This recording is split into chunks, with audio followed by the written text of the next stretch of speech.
नमस्कार। आज हम समझते हैं टोटल इंटरनल रिफ्लेक्शन।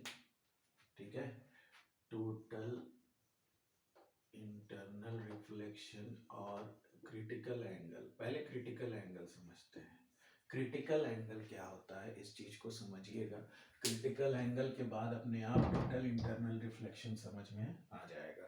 तो क्रिटिकल एंगल को समझने से पहले हम दो मीडियम लेते हैं, रेयरर, डेंसर टू रेयरर। एक काम करते हैं, डेंसर टू रेयरर।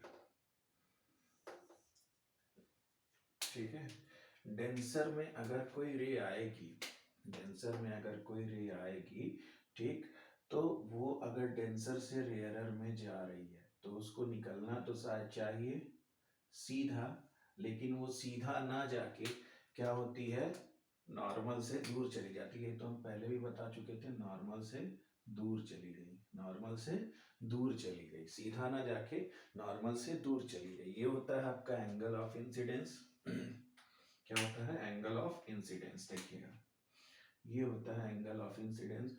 और जिस पर दूर चली गई, ठीक है, मतलब नॉर्मल से दूर हट गई आफ्टर डेंसर टू रेयरर में जाने के, तो इसको बोलते हैं एंगल ऑफ रिफ्रैक्शन। अब देखिए, क्रिटिकल एंगल बहुत जरूरी है समझना टोटल इंटरनल रिफ्रैक्शन के लिए, टोटल इंटरनल रिफ्लेक्शन के लिए। ठीक है, इसको हिंदी में बोलते हैं पूर्ण आंतरिक परावर्तन। ठीक है, इसी की वजह से हीरा चमकता है। देखो, अगर हम इसको पकड़ के, जैसे सीसॉ एक झूला होता है, इसको अगर हम पकड़ के इस पे बैठा दे बच्चे को, तो ये जो लाइन है, जो रे ऑफ इंसिडेंस है, ये नीचे की तरफ झुकेगी और ये ऊपर की तरफ जाएगा। ठीक, तो या तो इस कंडीशन में रिफ्रैक्शन होना चाहिए, और ये ऊपर की तरफ जब जाएगा, ऊपर की तरफ जब जाएगा, या तो ये रिफ्लेक्ट होना चाहिए। जब हम इसको पकड़ के या बच्चे को बैठाएंगे सीसॉ झूला, तो ये जो नॉर्मल से दूर गई है रे, या तो ये ऊपर आएगी, रिफ्रैक्ट ही होगी, या तो ये रिफ्लेक्ट होगी। लेकिन ऐसा एंगल जिस पर एंगल ऑफ इंसिडेंस जिस पे हम एंगल ऑफ इंसिडेंस को शिफ्ट करें, और जो रिफ्रैक्टेड रे है वो ना रिफ्रैक्ट हो, ऐसा एंगल, एंगल ऑफ इंसिडेंस जिस पर जो रे रिफ्रैक्ट हो रही है वो ना रिफ्रैक्ट हो और ना ही रिफ्लेक्ट हो। ये रे ना ही रिफ्रैक्ट हो, ना ही रिफ्लेक्ट हो, दोनों ना हो। और इसी एक्सिस से, जो एक्सिस इन दोनों मीडियम को अलग कर रहा है, मतलब डेंसर मीडियम और रेयरर मीडियम को जो एक्सिस एक्सिस क्या कर रहा है, बांट रहा है, उसी एक्सिस से चली जाए। मतलब मेरी बात को फिर से समझना, अगर हम इस एंगल को नीचे की तरफ झुका दें, अब ये झुक गया नीचे की तरफ, तो ये जो एंगल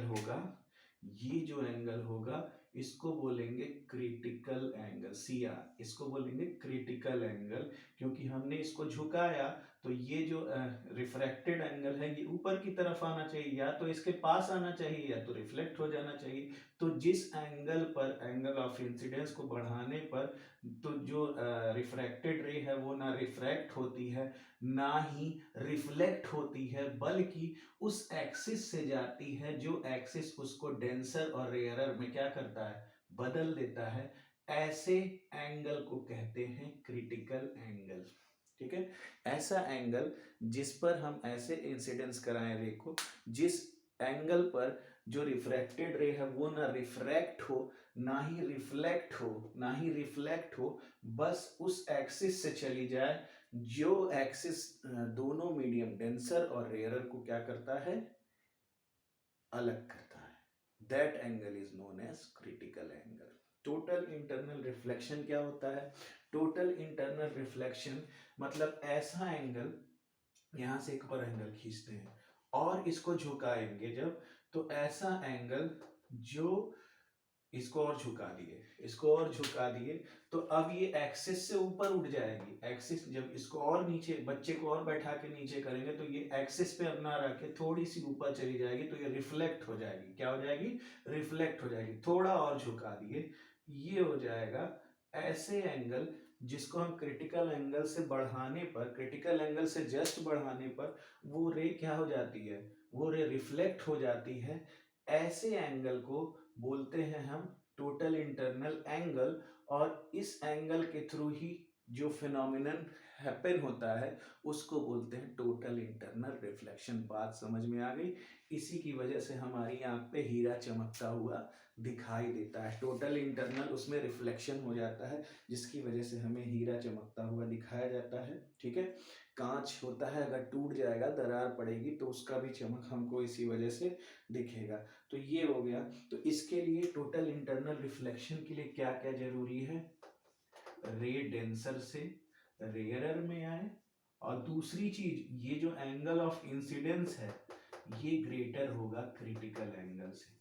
ये दोनों चीजें टोटल इंटरनल रिफ्लेक्शन के लिए होनी चाहिए। डेंसर से रेयरर में रे आ रही है और जो इंसिडेंट एंगल है, आई ए लिख देते हैं, इंसिडेंट एंगल है वो क्रिटिकल एंगल से ग्रेटर होना चाहिए, क्रिटिकल एंगल से ग्रेटर होना चाहिए। तो क्रिटिकल एंगल भी समझ में आ गया होगा और टोटल इंटरनल रिफ्लेक्शन भी समझ में आ गया होगा। कुछ बच्चों को डाउट था कि क्रिटिकल एंगल क्या होता है, एक दो मैसेज भी आया था इसलिए मैंने बता दिया। ठीक है, अब तो समझ गए होंगे। ओके